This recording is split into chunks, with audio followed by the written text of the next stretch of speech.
Good morning, St. Francis. Good morning, people of God. It is Thursday, the 9th day of January, 2025. It is Thursday after Epiphany, the 16th day. The 16th day of Christmas, and Christmas joy still keeps going here at the Franciscan School.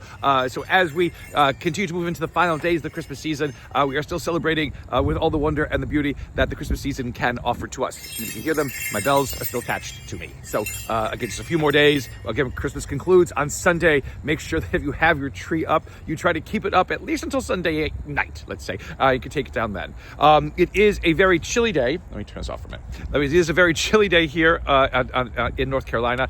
We are expecting something, again, dire warnings always put out so that more people will watch TV and watch the news and things like that about what awaits us as the weekend opens. But we're not sure exactly what's going to happen up here. It could be anything from a dusting to 3 inches to freezing rain to all kinds of things. But it is sunny. It is beautiful today, if not just a little bit too cold.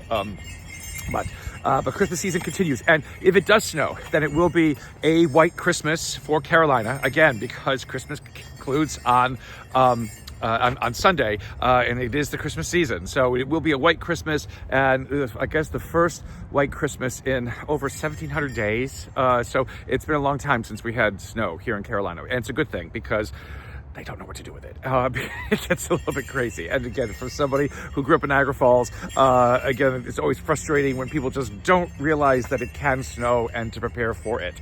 So they are doing their best. But it just gets a little bit nutsy whenever it snows here. So it is what it is. So anyway, on this Thursday after Epiphany, on this 16th day of Christmas, the first letter of John, again, which has accompanied us all through this Christmas season, again, continues to speak about love and continues to speak about, again, if God is love, and when we experience love, we experience God, then it's also important to share that love. That love is not meant to be just singular between ourselves and God. It's not just that. It is something that then is extended, to our brothers and sisters. And if you can say that you love God, but you hate others, then you're a liar, because you cannot love God and hate. It does not work. And again, as we say in the second Eucharistic prayer for children, which we use for the Franciscan School a lot, hate, which makes us all unhappy.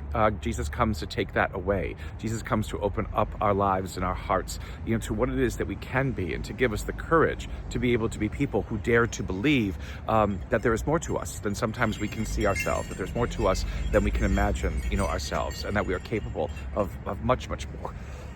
Sorry, and in our lives than we are. That we are basically thinking about sometimes, so that we can reflect upon. Again, with that love comes the courage to do great things. With that love comes the courage, to conquer all that stands in the way. Again, of our becoming the people that God has created us to be, of embracing our humanity without fear, of being a people who allow hope and wonder and beauty to become more present in this world and become more powerful within this world. It is what love does. And again, God loving us to share our life with us is what, again, Christmas is helping us to remember. There is never anything in any of the prayers that basically speaks about God having to come because somebody ate a piece of fruit at the beginning of time that they weren't supposed to eat, and thereby destroyed everything. Again, if that happens, then God is not acting out of love. God is acting out of a cleanup mechanism, because God made terrible mistakes and is now trying to cover it over by trying to say that no, everything's fine. Look at how wonderful it is because I become, one like you. It is this awareness that it is love that causes all of us to exist, and causes this life to work as it does, and causes the wonder and beauty that we experience in this world to become permanent, to become more effective within this world.